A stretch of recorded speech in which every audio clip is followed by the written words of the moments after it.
You know, full trucks are fantastic, but sometimes they're a little bit overkill.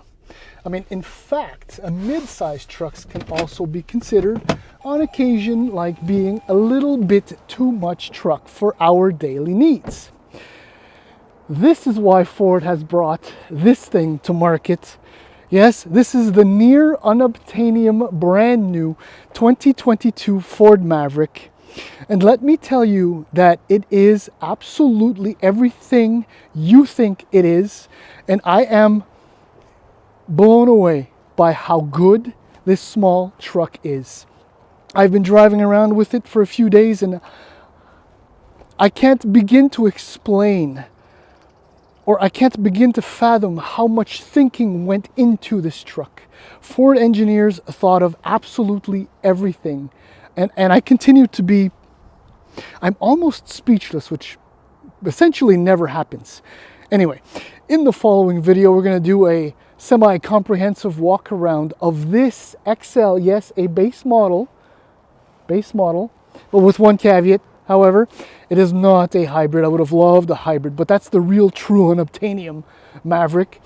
So with an XL, a 2-liter turbo, and all-wheel drive. So this is your base spec all-wheel drive Maverick. Anyhow, maybe I do have a lot of things to say. Walk around, then the drive. Now, obviously, a Ford Maverick can't replace a full-size truck like a brand new Toyota Tundra. However, it's how Ford designed and thought this small truck out that makes it so compelling capability-wise. And the first item is the bed. I mean, okay, so this obviously is a small truck, but it's the lift over height, if you will. And I'm just standing beside it. I'm just under 5'10", and I can easily reach the bottom of the bed. So right away, reaching in and out for stuff is easy. Now there are other things. I'm getting right into this, okay? So the bed length itself is just over 4.5 feet, at about 2 feet with the tailgate down. Across the wheel wells, you're looking at, I think it's 43 inches or so. So you can't quite fit a 4x8 sheet of plywood. This morning I went with the Tundra to buy some plywood and some 4x4s. Maybe I should have used this instead to do the actual test. But the thing is, you can fit a 4x8 sheet of plywood on top. See how flat it is on top of the wheel wells? You can slide it on top, and there are accessories that exist. And Ford has designed a tailgate, I mean, this is not entirely novel, so that you can actually move. I don't know if I can do this. Probably not. Am I going to be able to do this? It's tough on your own, right? Okay, so you can remove that, attach it up here, like so. I got this. I can do this.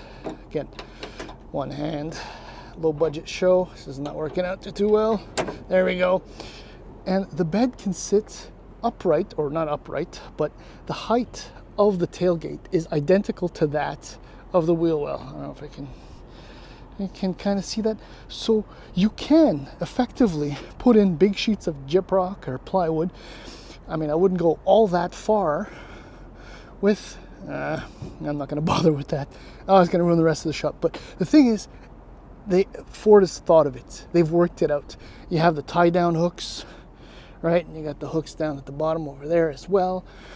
The versatility, the sliders too, the versatility is immense for such a small truck. It can't do it all, but damn it, can it do a lot. And I only put about 400 pounds of stuff in the bed of the Tundra. And this can carry, I think it's 1,500 pounds without breaking a sweat. Okay, speaking of sweat, because I'm working hard here, let's talk about pricing. Now, in the US, this thing starts at $19,995. Making it an excessively affordable mode of transportation to get around. That's for the hybrid, which is only available front-wheel drive.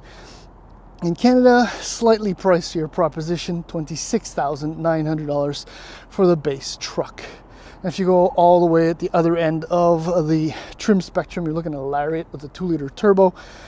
It's $26,945 to start.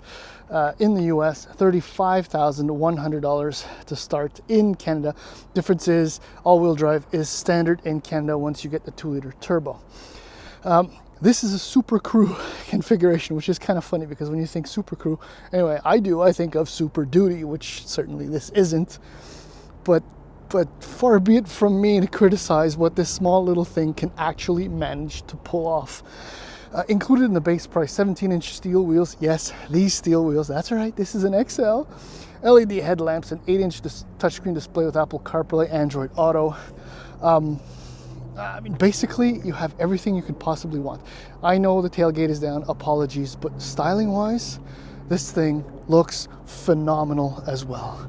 The proportions are right. The offset license plate is amazing. I mean, if I was only to make one comment, and it's going to be fixed in about 2 years, I'm sure, is the front end. The headlights, the C-clamp, whatever, they look ridiculously oversized, don't quite work with the rest of the truck. And this Area 51 color, I don't know, it highlights the steelies. You know, it's just fantastic.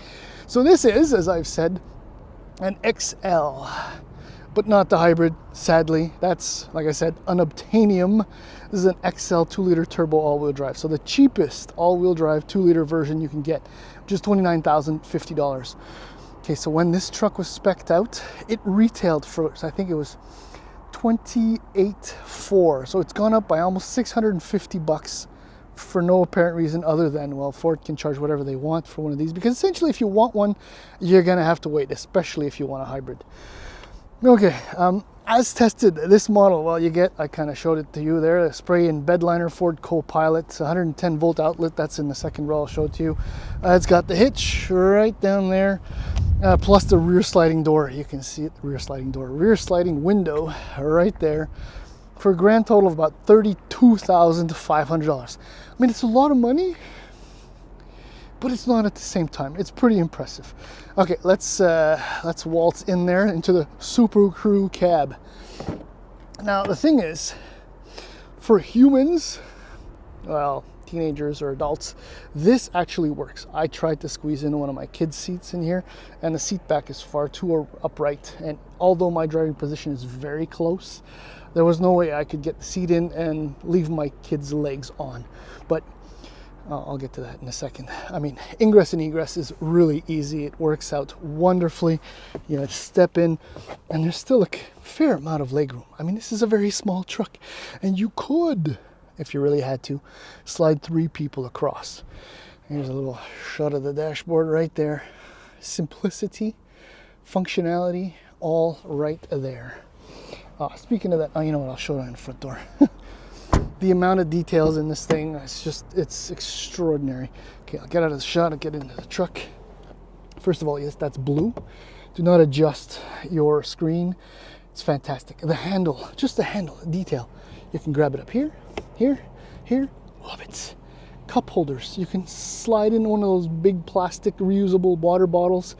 Another bottle, another bottle. It's brilliant. It's brilliant. Okay, let's slide in. So because this is an XL, I didn't leave that in my pocket this time. Okay. Yeah, that's old school, but I love it. All right, so there's your 4.2-inch display, I think. Everything shows up there, including the speedo, so that's superb. No complaints there. There's your 8-inch display. Standard in the truck, obviously, audio and Apple CarPlay, Android Auto. The only thing weird about the screen, the display, is that it looks like it's tilted forward. So I'm not that tall, and I sit in the lowest position, and it really looks like I'm looking down on it. It's a strange layout, but just little storage spots, you know, when you got stuff, you got to empty out your pockets. I love it. Big storage spot. There you go. See, that's something you're likely to see in a Maverick. Great cup holders, plenty of storage. And visibility is generally pretty good. I mean, that's a fairly large, come on, focus, blind spot there, but you're sitting just high enough that you can kind of look over the mirror when you get over here. And yes, that's a vinyl steering wheel. Focus. You got it? Yes. It's great. Look, I often complain about Ford interiors, how they look cheap and the fit finish is questionable.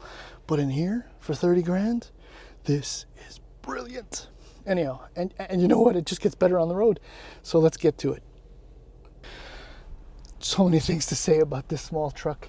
Two things I forgot to mention. One, storage beneath the rear bench. It's superb. The two little latches that you can pull on, and it just pops up, and there are a couple of bins built in, and it's just brilliant. It's just brilliant. And yeah, the wheel, the selector wheel.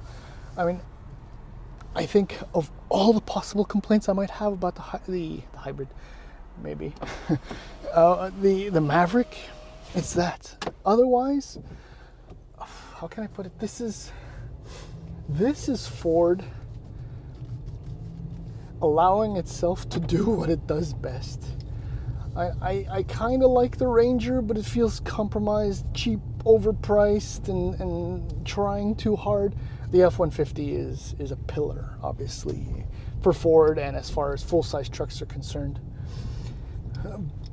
And this, I mean, as far as small trucks are concerned, I've driven the Santa Cruz, Ridgeline, I've driven them all.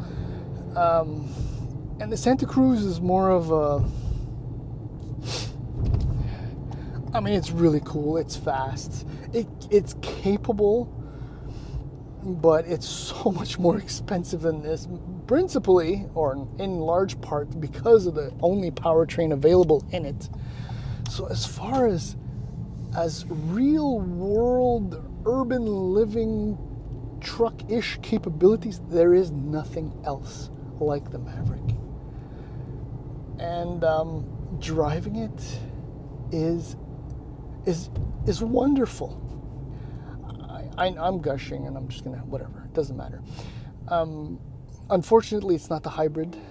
I kind of like, or the only Ford Escape I like is the hybrid. It's available all-wheel drive compared to the plug-in hybrid, which isn't, and it happened to be efficient. So I'm expecting a front-wheel drive hybrid Maverick to be really good, especially on the efficiency front.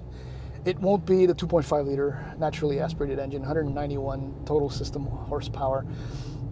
It'll be fine, and it will be impressively efficient. And you still get all of this capability, because I can just jump right ahead.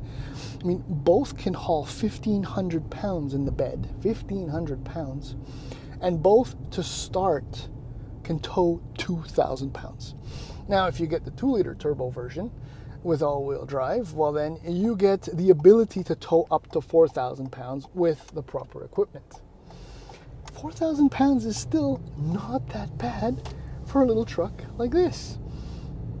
Now, about the 2-liter engine. It's brilliant.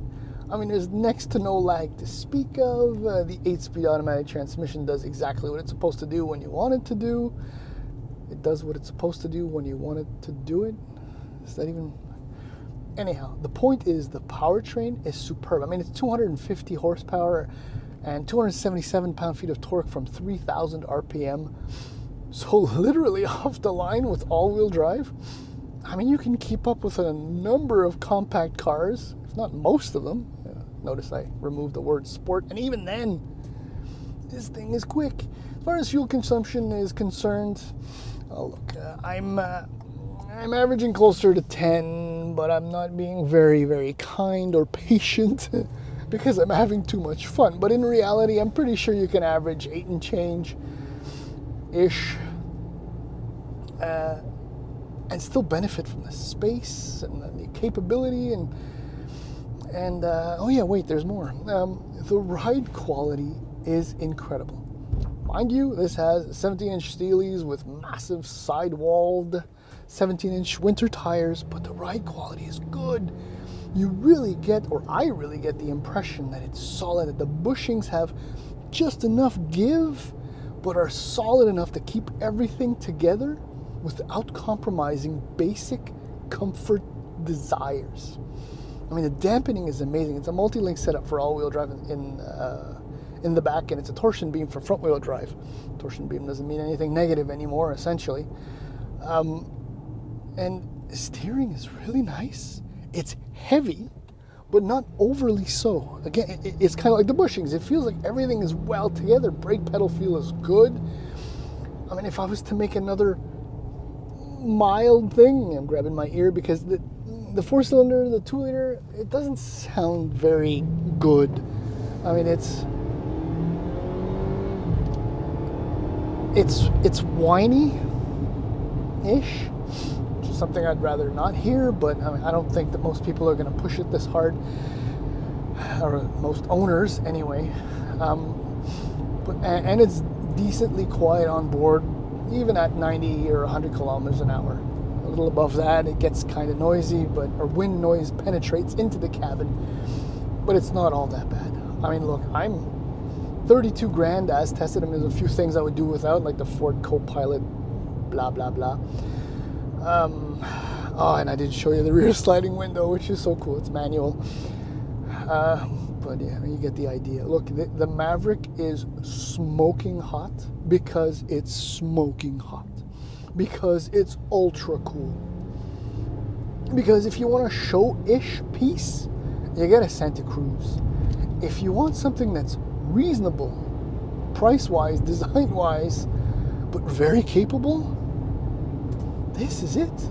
And an XL has everything I mean, maybe you'd like some heated seats or whatever, so you move up to an XLT. If you want to go all, completely nuts, you get a Lariat. But I think somewhere between an XL and an XLT, you have all the truck you'll need for 95% of your jobs. Of course, this is for an urban truck user. You make deliveries or you have small jobs on the side, whatever.